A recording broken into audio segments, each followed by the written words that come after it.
Upon arriving in the quiet outskirts of Kansas in 1883, Pastor Anthony felt a strange wind cut across the dusty trail, as though the land were whispering secrets.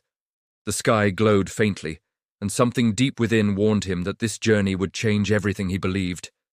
Local murmurs carried the tale of a lonely widow and a mysterious floating cross seen above an abandoned hill. Villagers avoided the subject, but the fear in their eyes revealed truths they refused to say aloud, stirring Anthony's curiosity and unsettling his heart. As night settled over the prairie, a distant light flickered atop the ridge, trembling like a star trying to break free. The air thickened around him, and Anthony sensed an unseen presence drawing near. Whether it was fate, faith, or warning, he could not tell. When he finally lifted his gaze, the light took shape. A perfect cross floating above the ridge, unmoving in the night. And as he stared in disbelief, a soft female voice whispered his name from directly behind him.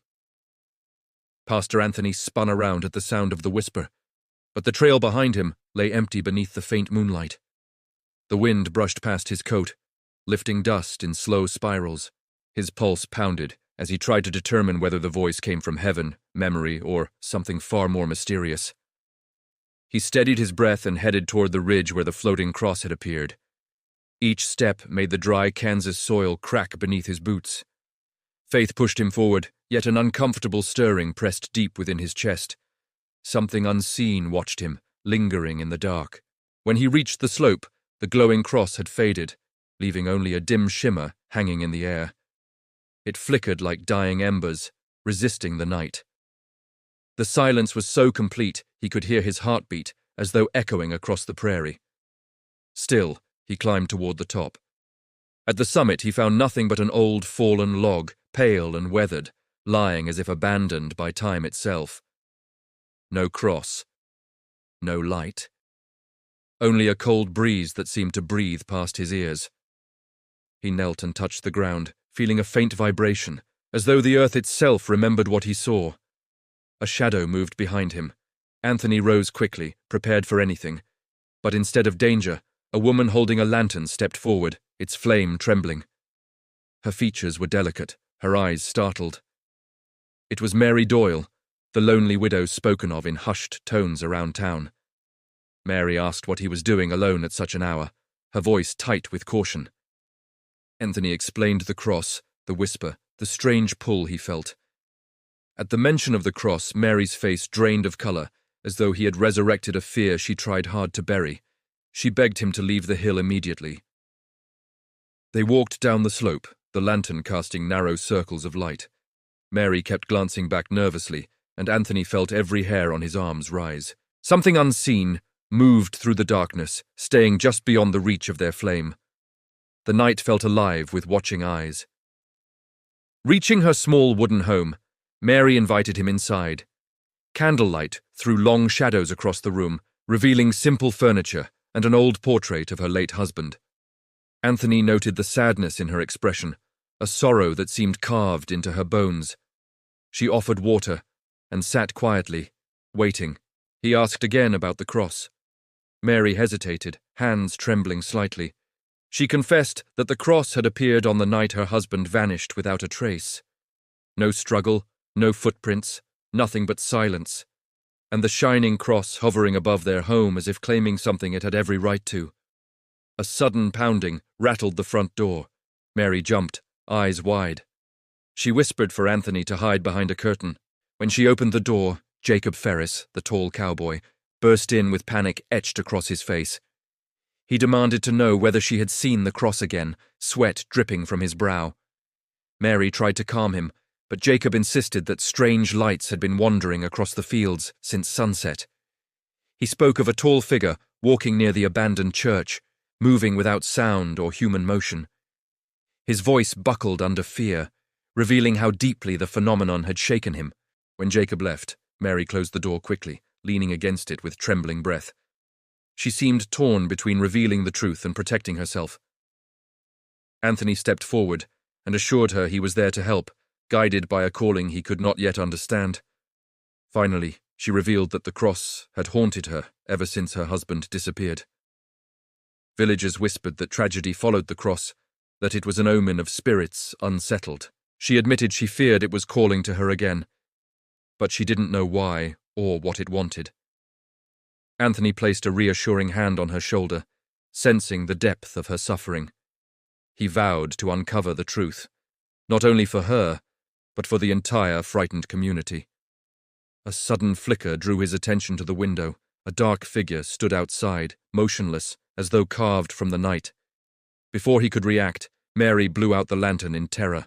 The room plunged into darkness. Anthony felt the air shift, heavy and cold. He reached for a candle, but when he lit it, the figure outside had vanished without leaving a trace on the ground. Mary begged him not to leave until morning. She said the nighttime brought things that stalked the houses, things neither alive nor dead. Anthony agreed reluctantly, though an urge to act gnawed at him, warning that waiting might cost them answers, or worse. As they tried to rest, a metallic scraping echoed outside the house, slow and deliberate, like a chain being dragged. The wooden walls trembled softly. Mary clutched her blanket, eyes wide with terror. Anthony rose and approached the door, feeling the vibration of each scrape beneath his palm. He cracked the door open. Darkness swallowed everything except a faint glow suspended in the yard. A small cross floating silently. It hovered with calm intent, neither threatening nor welcoming. Yet Anthony felt unmistakably that it was waiting for him. He stepped outside despite Mary's plea. The night air chilled his lungs. The cross drifted backward, maintaining perfect distance. Anthony sensed that destiny was pulling him forward, weaving his steps into a story older than the town itself. Subscribe to the channel to follow the next parts of the story. The cross drifted across the dirt path, as if gliding on an unseen river of light. Pastor Anthony followed, each footstep pressing deeper into the silence. The glow carved narrow beams through the darkness, revealing tall shadows that seemed to sway like living silhouettes, breathing in the night air. Leaving Mary's home behind, Anthony noticed a heavy stillness settling over the outskirts of town. No crickets, no distant coyotes, not even the whisper of grass. Only the faint pulse of the floating cross guided him forward. The prairie felt watchful, as if holding its breath for what came next. The ridge hummed with a low vibration, almost musical as he climbed.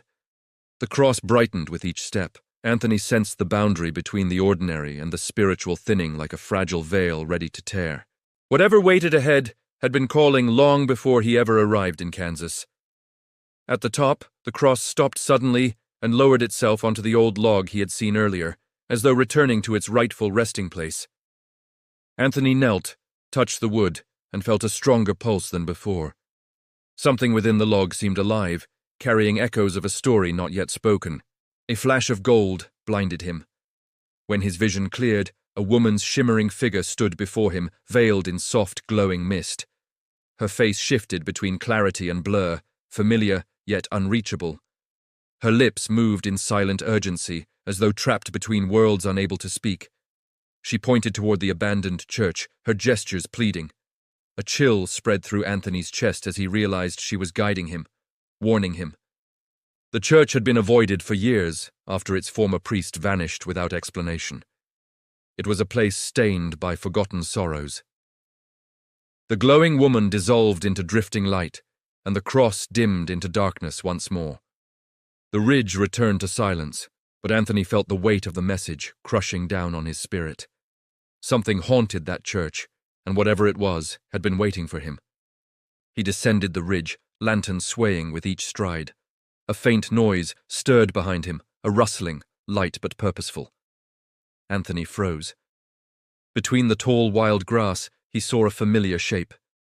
Helen Dawson, her elegant dress torn with dust, her eyes filled with panic.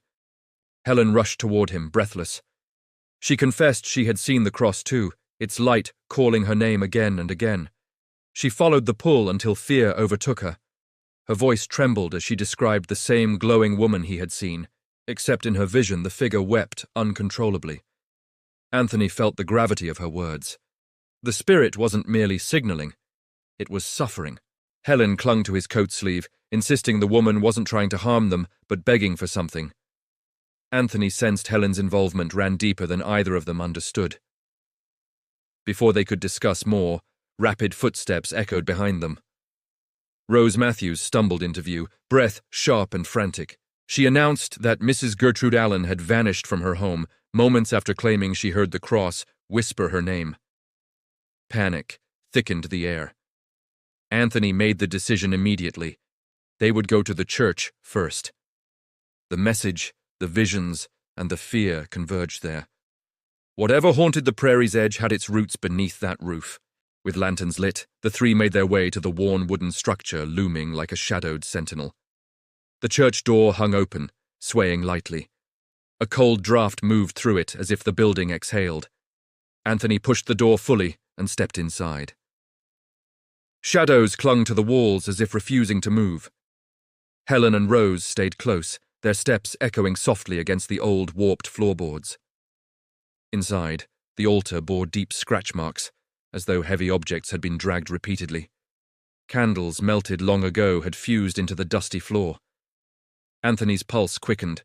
The place reeked of abandonment, yet something felt intensely present. A whisper of dread passed through the women.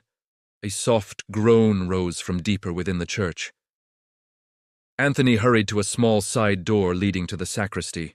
Inside, overturned furniture suggested a struggle. A black shawl lay in the corner. It belonged to Mrs. Gertrude. He felt the truth tightening in his chest. She had been here. Before he could investigate further, the church door slammed shut with violent force. The lantern flames flickered wildly as the temperature dropped. A blue glow formed at the altar, rising and expanding until the cross materialized, twisted, flickering, almost crying out. The cross emitted a deep trembling sound, as though hundreds of voices whispered from beneath the floor. Rose covered her ears, shaking as fear consumed her. Helen stumbled back, eyes wide with terror. Anthony advanced slowly, his resolve stronger than the dread clawing at him. The glow twisted, and an image emerged within it, the tormented face of Mary's missing husband. A face warped by time, sorrow, and forces beyond the natural. He seemed to reach for them, trying to speak, yet swallowed by the shifting light before he could form a single word. Suddenly, the cross burst into blinding brilliance. The blast knocked Anthony against the wall, sending dust and splinters flying. As the glow faded, one final whisper echoed through the trembling church.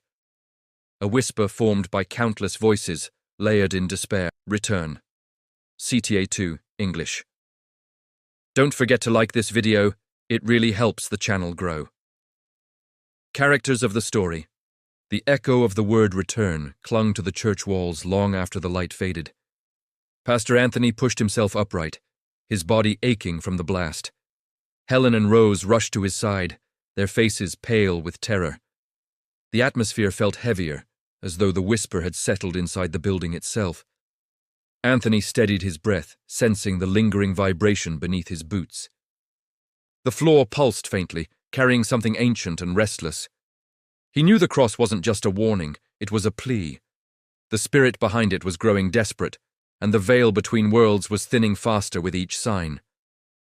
As they regained composure, slow, dragging footsteps sounded from outside. The group froze. The sound moved unevenly, as if someone struggled to remain upright. Anthony approached the door, pressing his palm against the cold wood. The footsteps halted instantly, leaving a silence sharper than any scream. He opened the door cautiously, revealing Mrs. Gertrude standing motionless in the moonlight. Her frail form shivered, and her shawl was missing. Her eyes stared blankly ahead, as if her soul teetered on the edge of returning, or slipping away forever. Anthony hurried to her, calling her name softly. She didn't respond. Her lips trembled, forming silent words her breath couldn't support. Helen and Rose hurried to help, guiding the trembling woman inside. Anthony noticed faint marks on her wrists, as though someone or something had gently held her, preventing her escape. The moment Gertrude stepped inside, her body tensed. She whispered a fragile no, repeating it twice as tears formed in her cloudy eyes. Anthony understood immediately. The church itself unsettled her. Whatever held her outside had strengthened inside these walls. They needed to leave at once. Once outside, Gertrude's breathing steadied slightly. She managed to speak in broken gasps, explaining she had followed a woman's voice calling her name, a voice filled with sorrow, begging to be heard. Anthony felt a chill. This matched his own vision and Helen's haunting dream. The widow claimed the voice led her toward the church before she lost control of her body. Her feet moved as if directed by unseen hands. Anthony realized the spirit wasn't evil, it was trapped, struggling to reach them. But something darker twisted its attempts, distorting them. The group hurried to Mary's house, carrying the weakened Gertrude. The prairie felt different, colder, heavier, as though the entire land sensed their discovery. Anthony guided them swiftly, lanterns swinging in his grasp. Every shadow seemed to stretch and watch as they passed. Mary gasped upon seeing Gertrude's condition and rushed to prepare a resting place. Rose and Helen stayed close, shaken but determined.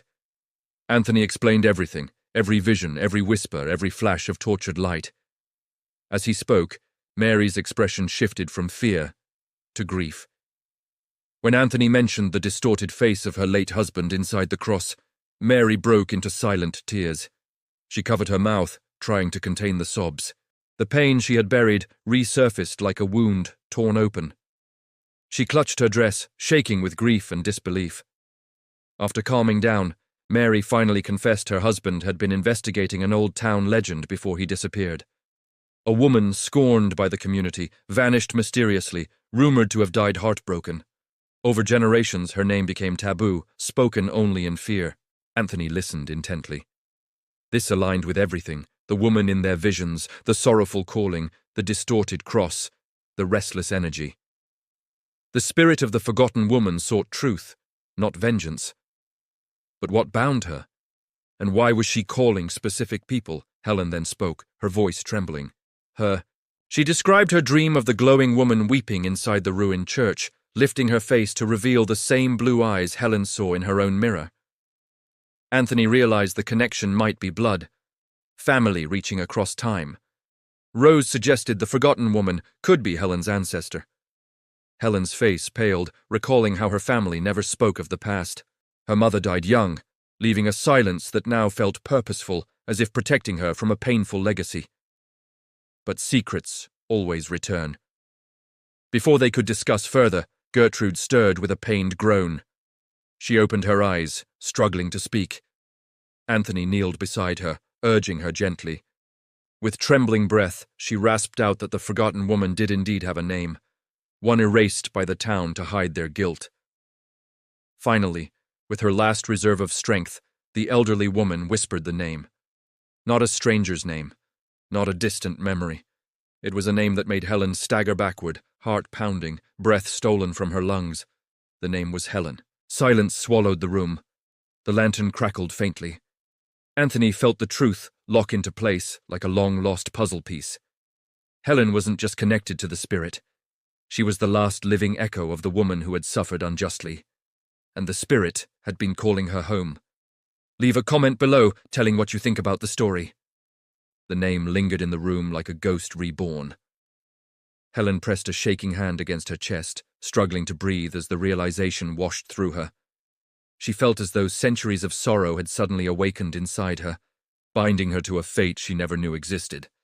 Pastor Anthony placed a steady hand on her shoulder, urging her to stay calm. The connection wasn't a curse, he assured her, but a calling. One meant to bring peace, not destruction.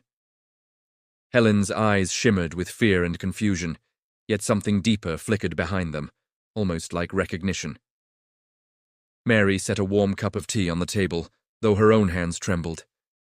The house felt heavier, as though the spirit herself had entered with the spoken name. As the wind howled outside, the lantern flames wavered, casting shifting shadows that danced across the wooden walls. Rose attempted to comfort Helen, suggesting gently that ancestors sometimes reached across time to be understood.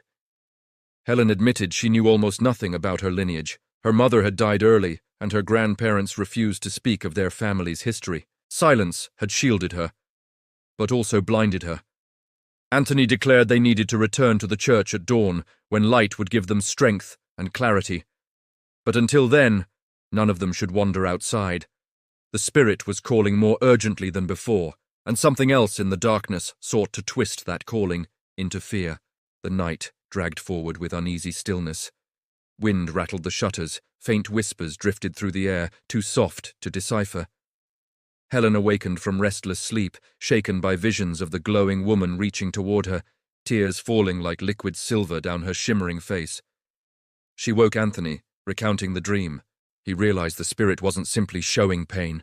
She was inviting Helen to finish her story, to restore what had been stolen from her memory. It wasn't vengeance she sought, but release from decades of silence imposed by the town. Before they could speak further, 3 heavy knocks echoed at the door. Rose startled awake, clutching the blanket. Mary froze, staring at the entrance with wide eyes. Anthony approached cautiously, feeling the same cold vibration he had sensed inside the church earlier. He opened the door to find Jacob Ferris standing in the moonlight, breathless and shaken. He insisted he had seen the floating cross again, but this time it had split in 2, its light tearing like fabric. He felt something awful building, something that demanded they act immediately. Understanding the urgency, Anthony gathered the group. The prairie air had grown sharper, almost metallic, as if charged with spiritual tension. They set off toward the ridge, lanterns swaying, each footstep echoing across the sleeping land. Small blue lights drifted among the trees, watching silently. As they climbed, the earth trembled beneath them. The fallen log pulsed with warmth, casting a faint glow. Anthony touched it again, and felt a deep thudding rhythm, like the heartbeat of a soul waiting to be freed. The air thickened with anticipation.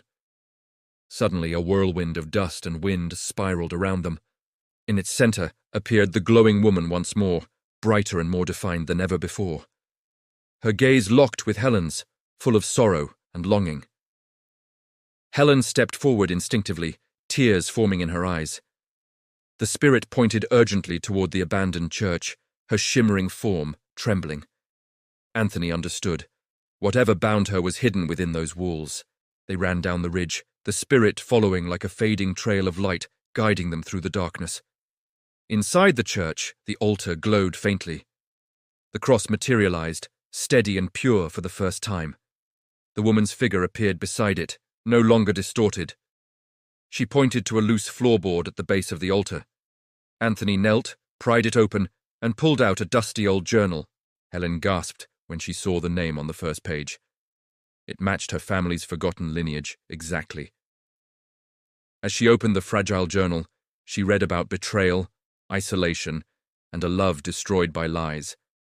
The spirit had been erased, her truth buried. Helen felt the injustice burn inside her.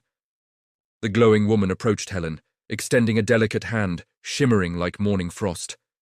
Helen reached out, touching the spirit's palm. A surge of warmth washed through her, as though decades of grief flowed into her only to be released in a single, powerful breath. The cross blazed with radiant white light, illuminating the entire church. The air vibrated with a low hum, peaceful and soothing. The spirit smiled gently, her sorrow lifted at last. Her body dissolved into golden dust, ascending like freed breath into the rafters above. Anthony fell to his knees, overwhelmed by the moment's holiness. The cross drifted downward, landing softly on the floor as a simple, powerless piece of wood. Its mission was complete. The church stilled, breathing in silence as though exhaling centuries of darkness. Share this video with someone who loves good stories too. The brilliance that filled the church slowly faded, leaving a warm stillness hovering in the air. Pastor Anthony felt the echo of the spirit's release resonate through the wooden beams, as though the building itself sighed in relief. Helen stood silently at the altar, clutching the journal to her chest, tears falling softly as generations of silence were finally broken. Outside, dawn began to rise over the Kansas prairie, painting the sky with gentle hues of gold and pink. The land seemed lighter, freed from an invisible weight that had pressed upon it for decades. Mary, Rose, and Jacob stepped quietly into the sunlight, each breath carrying a sense of renewal they had not felt in years. Helen approached Anthony, her voice steady but filled with emotion. She promised to honor the story of her ancestor, vowing that the woman's truth would no longer be hidden or feared. Anthony placed a comforting hand on her shoulder, recognizing the courage it took to bear such a legacy. The past had found its voice through her. As the villagers gathered later that day, the air buzzed with cautious hope.